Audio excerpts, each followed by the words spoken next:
Hello, and welcome to episode 3 of Tales from the Front Lines of Wellness. Today, we are meeting with my friend Alicia Oglesby, who is the Assistant Director of College Counseling at McNamara High School.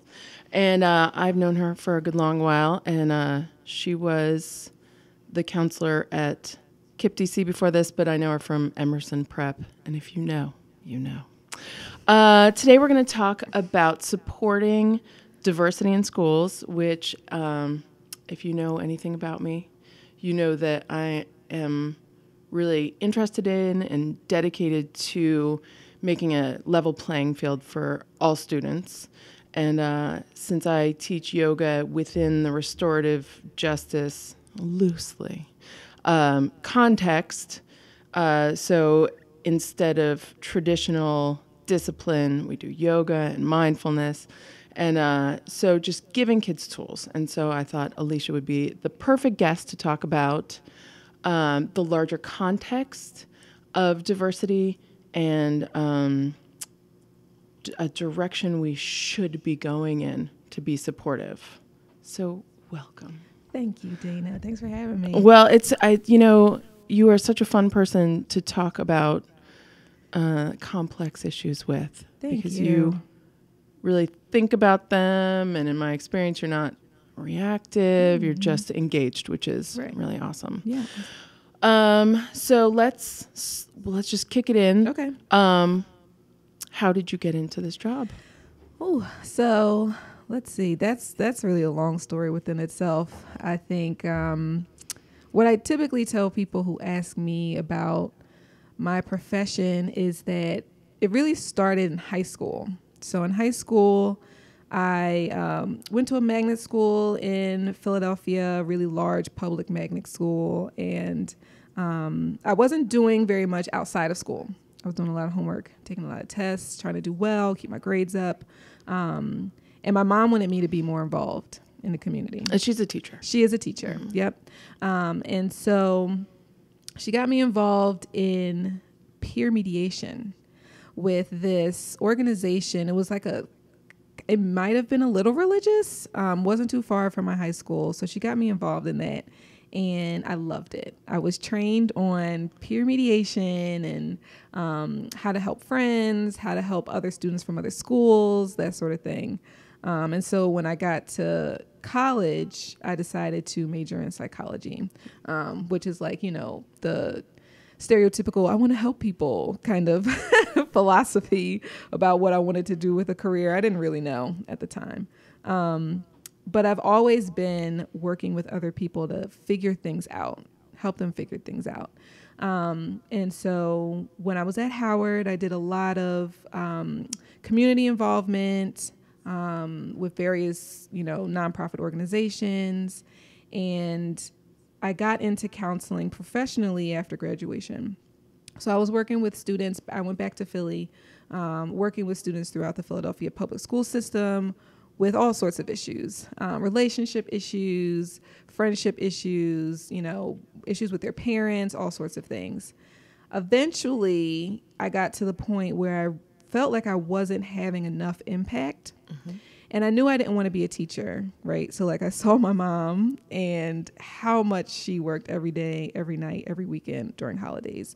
It was too much. And it was stressful, and I didn't really feel like she was getting the respect that she deserved. So I didn't necessarily it wasn't a great example of what teaching She's going to be like. Delighted to hear this.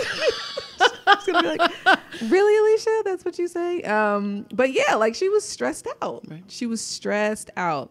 But I love the education environment. I love being in the school. I love being able to see the students every single day, for them to just be able to drop by and say hi to me. And so I did a lot of soul searching. I did some career development stuff while I was in my graduate program in Philly.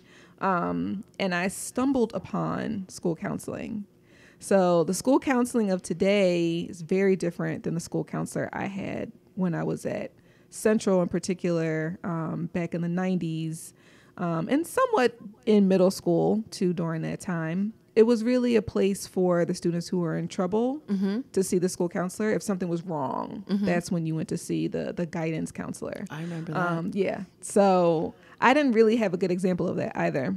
But when I started going through this like career development phase that I was in, I realized that the profession had changed a lot. And so I said, okay, this sounds like something that I probably could be happy with. So I got certified, and then I got hired by Emerson. Good old Emerson. Good old Emerson. I'm teaching yoga there right now. Are you? I love those. It's all the girls. I love those kids. They are so, they will forever be awesome. I'm just going from teaching kids to teaching teenagers, and I could not start with a better group. Really? They're engaged and they're like interested. And anyway, good. I love I'm going to have to bring you to McNamara, honestly. Yeah. No, like seriously. Yeah. Yeah. Okay. All right. So we are going to talk about race. We're going to talk about opportunities and community, community resources. It's really challenging to talk about race, I think. It is. I was just reading an article where someone said that all white people are sort of, because we're supported by a racist culture, we're all sort of inherently racist. Right. And so I've been trying to let that idea inform me, but not limit me. Because what I really want is to be a good and useful and positive person. Yes. So, and I think that money and resources is at the heart of the problem. And I'm really hesitant to say the word class, because I feel like that's a really loaded word. And when you say it's not race, it's class. Right. Then class can also mean quality to people. Right. And that really bothers me. Right. So, but I think a better word is cultural currency. Okay. So, I had a really rough upbringing. Okay. And it was the 80s, and it was DC, and it was crazy. But, and there was a lot of trauma that happened because of poor choices that I made, but I had the cultural currency to find opportunities that helped to lift me. Right. And that's part of what I am so dedicated to creating, is that cultural currency that is a little more even-handed for kids. So specifically in schools, to me, that is funds. And you can even look at it across like the DC public school, like gamut. Different schools have more money from the PTO. Right. DC, I feel like, tries to be pretty even-handed across the board. Yeah. But then different schools have different levels of parent participation. Yes. Advocacy that's available to them. Yes. And then PTO funds for things that are not just basic, baseline requirements. Right. So that to me is, you're already starting these kids off with a disadvantage, like a whole slew of disadvantages. Yes. And then expecting them to meet the benchmarks by the people that have had those advantages. Exactly. So I think that is the heart of what I want to talk about today, is how can we reset people's expectations for kids that are literally trying to reinvent the wheel every time they are a success story. Right. How can we extend that cultural currency outside of our own direct experience? What tools are you using? How do we foster that system-wide? Yeah. So that's tough. I think that is just even thinking about what that means for the work that we're doing every day. And the work that we're intentional about feels overwhelming, just like thinking about undertaking that. But I think that, we've got to start somewhere. And I do believe that some places and some schools in some districts around the country are getting it right. And there's a lot that we can learn. From where? Oh, man. I think there are some school districts on the West Coast that are getting it right. I think it's probably few and far between, maybe some areas in New York City, but even, that's a little dicey. So I think what the average everyday person can do, who is someone who may or may not have children in the public school system, who may be connected to the school systems in some way, I think one of the first things we all can do is really have our critical thinking lens when we're looking at our schools, right? So who is at your neighborhood school? Who attends that school? Who lives in the neighborhood? Who lives in the neighborhood we know in DC is a huge factor, right? Mm-hmm. Like our schools, you go to your neighborhood school or you got to participate in this, shooting darts in the dark system where who knows who's going to go where, right? Right? So I think looking at that critically is really important. And if a particular school is majority white or majority black or, some other demographic, why is that? For the most part, the area that we live in is pretty diverse racially, economically, it's pretty diverse. We have a range, at least in the part of Northwest that we're in. But is that true for the schools? And if so, why not? Well, I hesitate to bring up gentrification. Okay. Well, because that's a whole nother conversation. It is. But I feel like it's part of it. Right. It is. So, it is. And I feel like you cannot argue that when people with money move into a neighborhood, yes, the quality of the school increases. Right. But the flip side of that is then the people that have lived there right. can no longer afford to do so. Right. So I feel like that's a little bit of a pitfall in the conversation as a whole. If people with money feel like they are coming and contributing, right, and then we're like, well, that's still not good because the property value now is unapproachable for everyone else. Right. So you're still just serving your community. Right. So that's... Yeah. And I mean, so how can we... Because the thing about it is, like, let's take Wilson, for example, right? Wilson High School is in Tenleytown area, large high school, large public high school. It's huge, right? Academically, fantastic school. They prepare their kids really well for whatever those kids decide to do after high school. Most of them go to college. So you either have to live in Tenleytown, right? Or you have to have a good shot in the lottery, right? You have to be... One thing that they've done in DC is they track schools. Like our track goes to Wilson. Oh, okay. And that is really like fiercely defended. Okay. Because it goes of course. like everybody wants their kids to go to the west side of the park. Right. Everybody wants that. Right. But and there's the heart of our problem. We have Roosevelt. Right. That's, 13th and Allison. Right down the there. street. Yep. We have Bell. Right. And everybody's like, oof. Right. No. Right.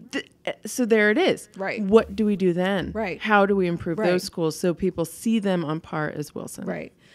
And part of it is, as a parent, right, we're both parents and we know what it's like to make choices for our kids' education. And so then it becomes a matter of parents having to intentionally send their kids to schools that they might not otherwise send them to. Because everybody benefits in some way, but it's hard to see that in the immediate because you're like, well, Roosevelt isn't Wilson. Right. I mean, there are still shootings. Right. Outside of those schools. Right. So I get it. As a parent, Of course. I get it. Of course. So then let's talk about, because this is where my husband comes in. So we've been talking about the integration of different cultural styles in schools. Okay. And so Emerson was, it was a very specific type of wealthy, white kid, and it has been integrated Right. pretty aggressively. Absolutely. And those are my kids there. Right. I love those kids, Right. and I have seen them perform unnoticed kindnesses with the kids that are really soft, that come from really soft backgrounds. Absolutely. And but one thing that they are struggling with is the culture of loudness, the culture of cursing, Okay. the culture and when we first started talking about it, he was like, you know what Alicia would say? Of course. She would say that that style of communication is their home language, and so we should treat it like as if it were Swahili, as if it were like a proper language that we have to acknowledge. Right. And I think that is exactly right. But I feel like that is sticking in people's comfort. It's a needle in people who really value civility. I mean, that Quote, sounds really unquote, judgmental. civility. Yeah. But like in polite society. Right. And my view is if we're not giving these kids opportunities and places to learn and to practice, Right. this issue is never going to go away. Right. This is just going to always remain Exactly. a problem. Exactly. Where we're like us and them. Right. So how do we adjust people's expectations in every role? What's the easiest, what's the best, most effective way to say to those kids, well, you can't be screaming fuck in the hallway by the principal. Right. Like, that's not a thing. Right. And to maintain that. So the thing that just springs to mind for me in the moment is like restorative justice. Okay. It is a powerful tool. I agree. It is an alternative that's based on communication and participation and being, like in it. But it takes the whole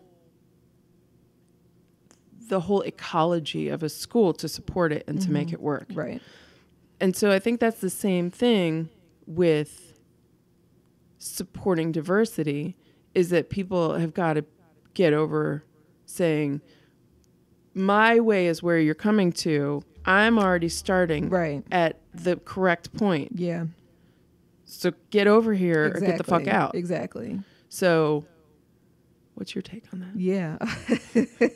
Well, I think your husband is right in his assessment of how I would respond to that. And in working at Emerson for 3 years and being a part of that culture and a part of wanting to shape and shift that culture, there is a lot of finger pointing, in the sense that, like you said, there's this standard value and these standard expectations of behavior. But I believe that we should be meeting a baseline of what is considered civil. Okay. So, and I agree. I think that a lot of times what was happening was, or what is currently happening, is that the white administrators and the white people in charge dictate the culture, right? Based on their experience, based on their lived experience, based on, their upbringing, based on how they are socialized. And throughout the country, we have very different experiences. We have very similar experiences too, but we have different experiences.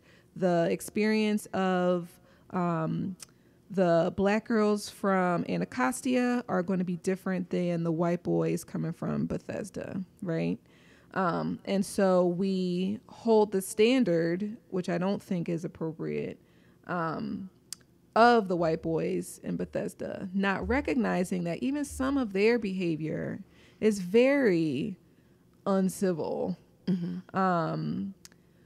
But it doesn't get called out in the way, at least not at Emerson. It didn't when I was there. Maybe things have changed, but Emerson has I really like the head of school right now. Really? Perry Ann, I love you. I don't know. I haven't met her. She's like, okay. She's the kind of woman that I get, and she's like super straightforward. Okay. And so, I mean, I don't work there, right? But I like her. Okay. Well, that's good to know. So yeah, I think it's seeing where everyone is, what everyone is bringing to the school that is healthy. I mean, right? Wellness that is healthy and productive for them as individuals. Like, is this going to serve you in the future? Right? When I was there, I had wonderful relationships with most of the students. Students that I didn't have a great relationship were typically the students who didn't recognize their own privilege. And that was hard for me as a counselor and as a black woman to respond to, because I just, I was very much the counselor who's like, listen, this is how it's going to be. I'm the authority in the building. I want to hear what you have to say. But once I draw the line, it's drawn. Right.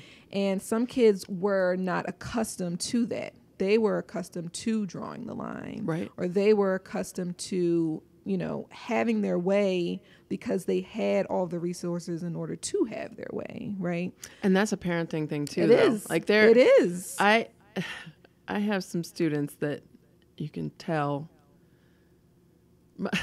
My friend calls it a come to Jesus moment. Yes, I love come to Jesus moments. Where like, and my kids experience it frequently. Yes. And they're, life, correct me when I'm wrong, because it takes a village. It does. But my kids are well behaved because there's a lot of moments where I'm like, here is a hard boundary. Exactly. If I don't teach them how to act, nobody else is going to do it. Exactly. And so that is definitely a part of this process. It is. It is a part. And I think for the most part, when I was there, the parents were willing to give me the space or allow me to have the space to have those moments with their kids, because they saw the direction that they were headed in. But I mean, I think, the black girls from Southeast, and I'm generalizing, but are coming to Emerson, and they are bringing all of themselves and all of their community with them.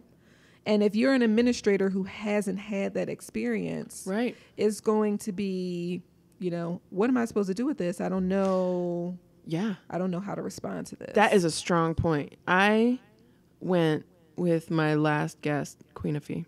It was amazing. I went with her to a high school in Northeast not long ago. Yeah. And she was going to talk about domestic violence because that's her thing. And then she was like, I want you to talk about mindfulness tools that they can use, because that's my thing.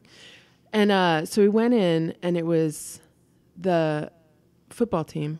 So really good kids. Yeah. And you could just tell they were good kids. Yeah.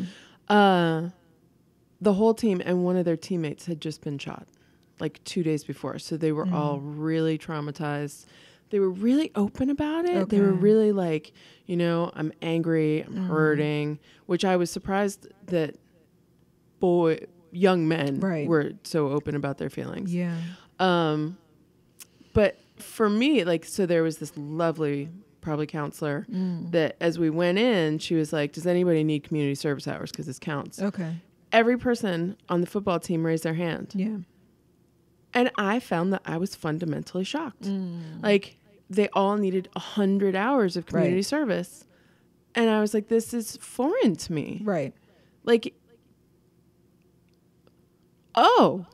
And that was such a useful moment for me to just recognize that my direct experience, like I have to overcome that and be able to, in a moment, be like, I don't know what's going on.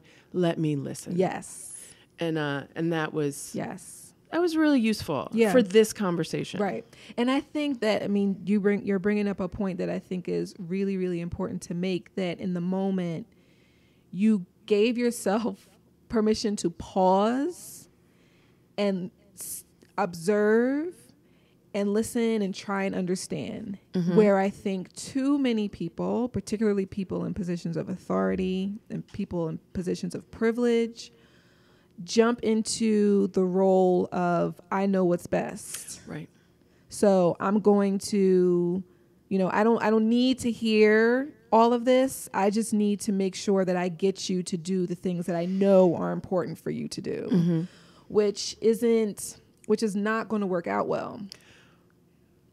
Right. Because if you're coming with this alien concept, Right. We only can accept what is familiar to us. Exactly. All right. So that's moving on to my listener question. Okay. So,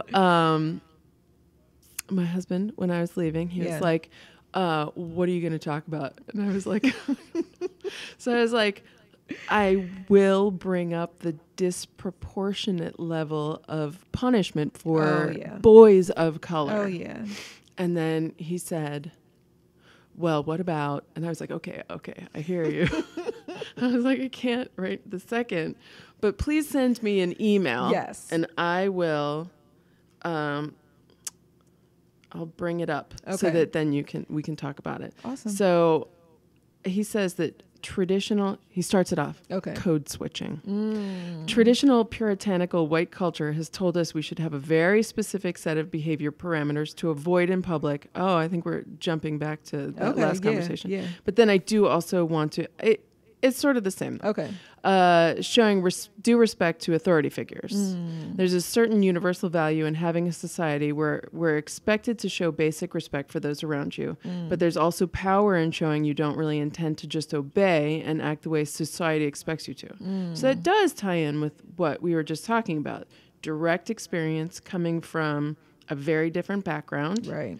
that is informing your choices in the future. Right. So his point right before I left was how much of the disproportionate punishment is due to the direct behavior of the boys. And I think it's seated in this, which is, so teens are exploring this, talking more loudly with their friends, testing the edges of acceptability with open jokes, language, and actions that might be questionable. Yeah. Is there a message you feel would be useful in helping kids to navigate those waters with honesty? Yeah, absolutely.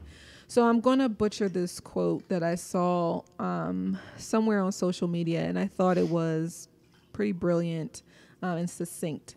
So it basically said that when some people say you have to give respect in order to earn respect, what they really mean is that, or they're confusing respect with two different values. One is being treated like a human being, and the other is being treated like an authority. So essentially they're saying, if you don't treat me like an authority, I'm not going to treat you like a human being, which is what I think unfortunately happens a lot of times. And I don't think that people are necessarily intentionally trying to dehumanize other people. Right. But I think that it does happen. And so children are incredibly perceptive from the earliest ages to the wacky teenage years.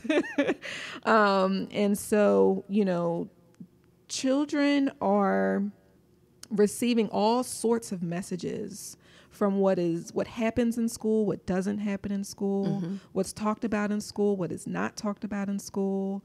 They observe how different students are being treated. So they're internalizing all of this without necessarily, the intention doesn't necessarily matter because they don't know what that intention is, right? They can't see inside of other people's minds and hearts. But what they can see is what's happening in the school. And I think that because there are these gaps in understanding and these differences in upbringing and family culture and all these other sorts of things, that we're coming to these schools and we're finding ourselves in these buildings together, misunderstanding each other left and right. And because the people who are in charge are who they are, they get to decide who gets in trouble, who gets suspended for this, who just gets written up, right? Like, I mean, without putting Emerson too much on blast, there were some times where I did, as the counselor at the school, have to step in and say, hey, this other student did the exact same thing last semester, and we responded completely different. Why do you think that is, right? And it was good for the community at the time. The people involved and the people in charge were willing to have that conversation and look at themselves and how they dispersed consequences and disciplines. Right. They were able to do that. But had we been at a school where the principal or the head of school said, listen, these are my rules and this is how I'm going to implement them, it would have been a completely different story. And I think that's the case the majority of the time. I do too. Yeah, I don't know. So here we're going to bring up Alicia's book. Ooh. I want you to buy this book, Interrupting Racism. You wrote it with Rebecca Atkins. Yes. Rebecca works in central office in around Chapel Hill, North Carolina. Oh, so nice. She's down there doing the director of school counseling for public schools in her area. Oh, that is because North Carolina. North Carolina. That's all you have to say about that, right? Yeah. I love North Carolina. Yeah. I mean, we just have a lot of work to do. We have a lot of work to do. So what are the biggest challenges you face in your job? My job is pretty sweet in that I'm very privileged in my position and in my particular school that I'm working with kids that have a lot of privilege, Right. A lot of economic privilege, Right. which makes things, honestly, it makes things a lot easier. Right. In some ways, as opposed to students whose parents are barely getting by. So I think our struggle is the anxiety.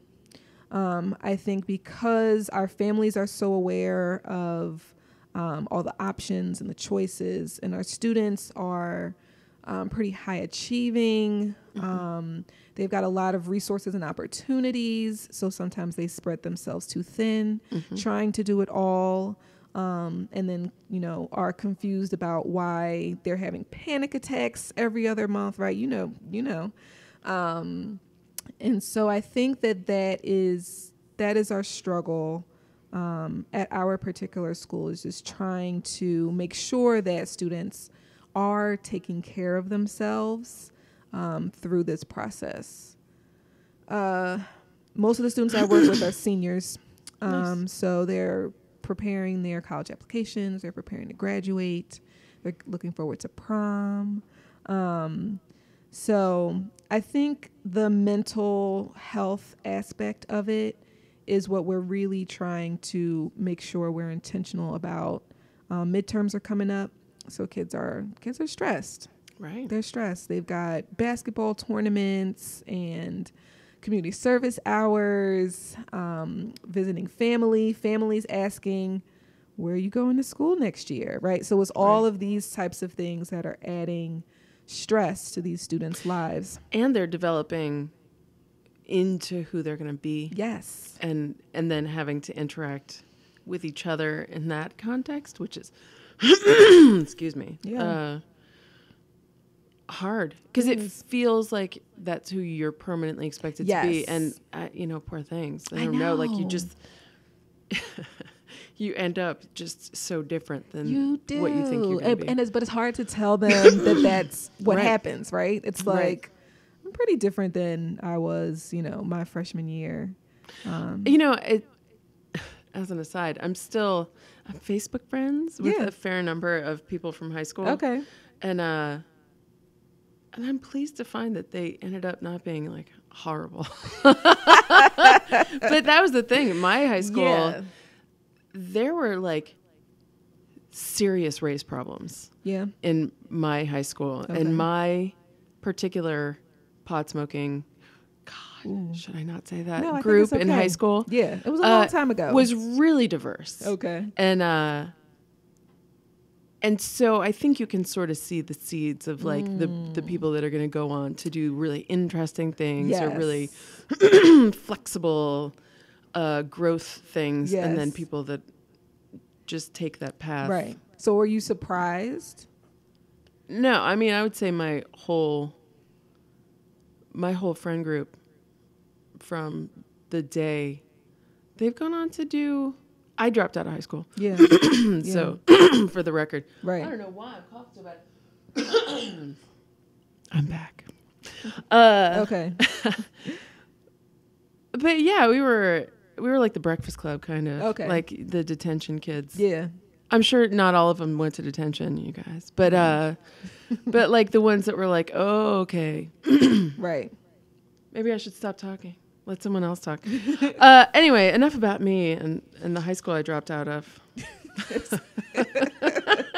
It all lends itself to where we are today. That's right. The what's the line of success? It looks like a loop-de-loop. Exactly. It goes all over the Thank place. God. Look at you now. Look at you. I've got a podcast. Big, awesome things.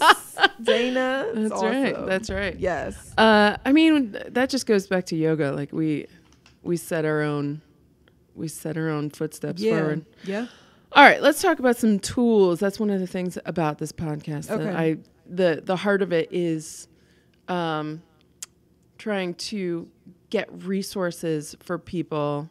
We like to create solutions for people. So what are some resources that people can use to move forward, to implement these ideas in their own lives? Yeah.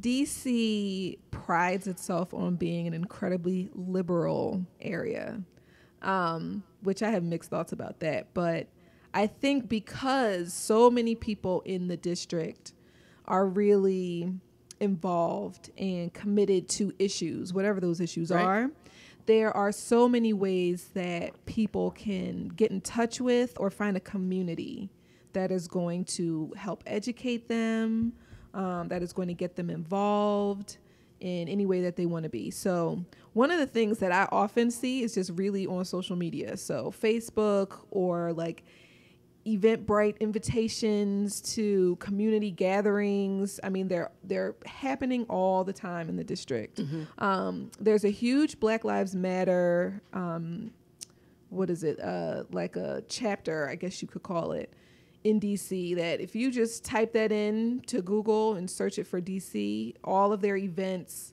and, all of those sorts of things will pull up. And that's a great way to get educated, because I think there's a good amount of listening that people need to do in order to really get better at implementing some of these ideas in their life.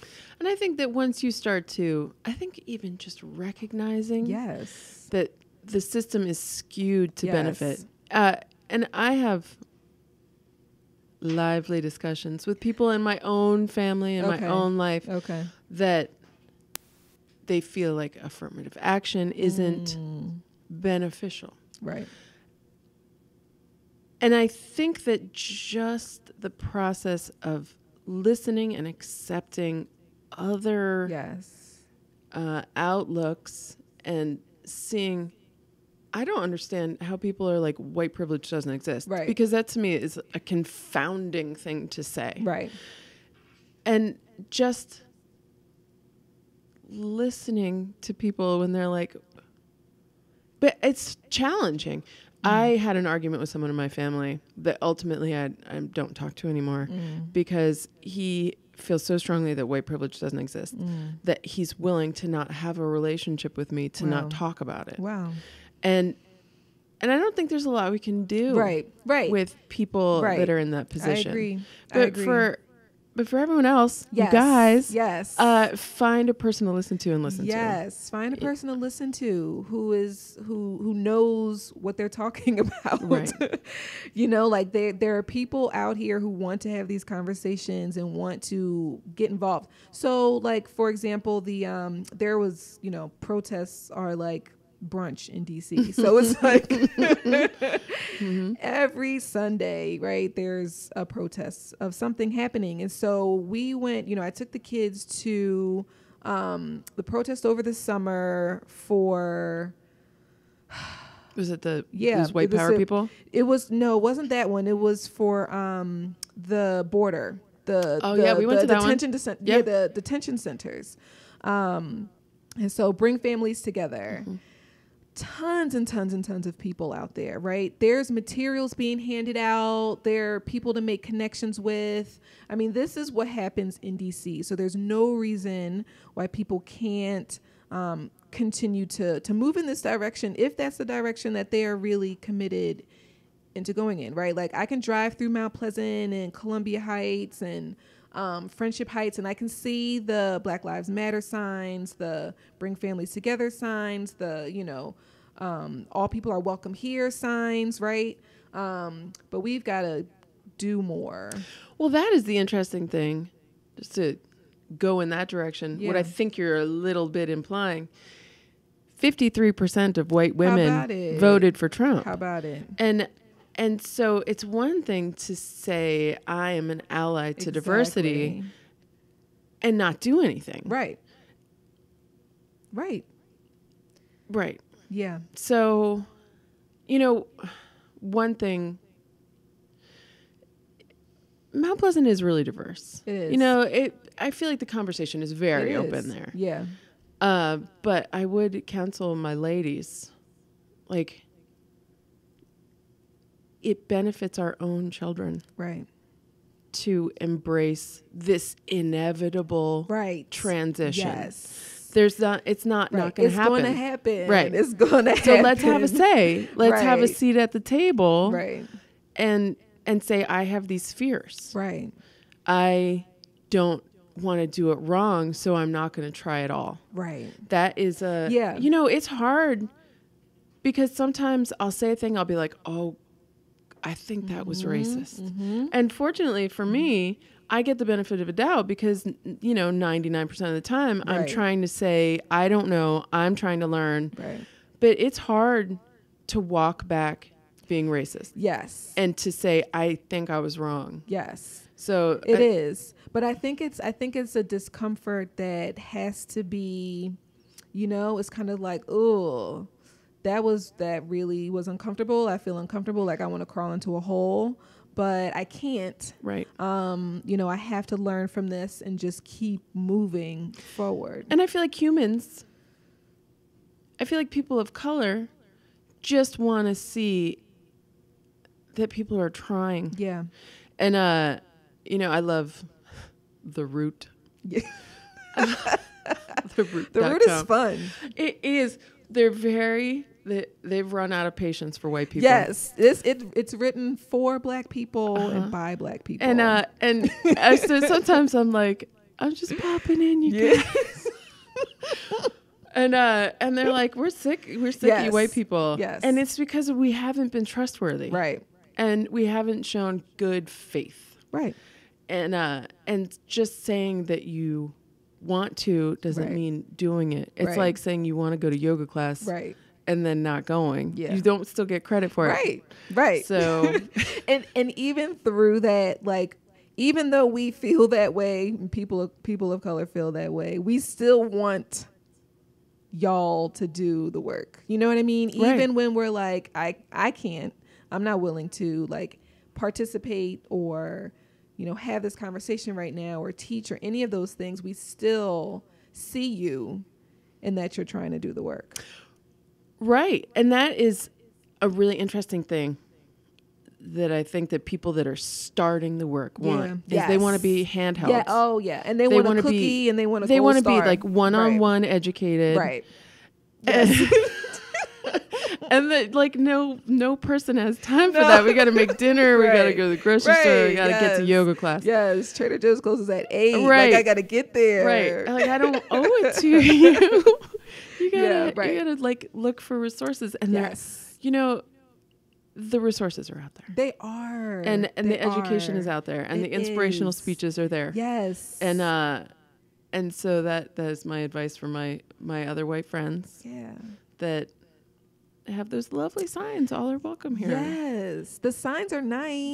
They're like they show intention. They do. And sometimes intention is where you got to start. Sometimes I say that with yoga all the time. Like I have a friend who I just started a class called Misfits Yoga for people that are like stiff and grumpy and like don't do yoga. They don't know how. They don't want to learn around people. Right.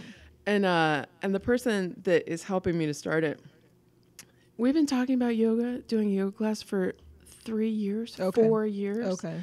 And sometimes that intention has to germinate. Yes. So don't be mad because it's just germinating now. Right. Don't not do something because you feel awkward. Exactly. Let's jump in. Yeah.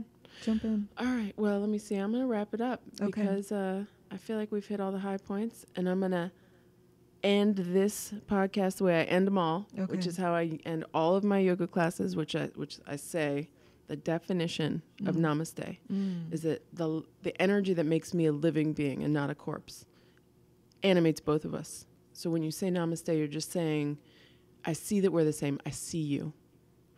And so namaste. Thank you for a great show. Namaste.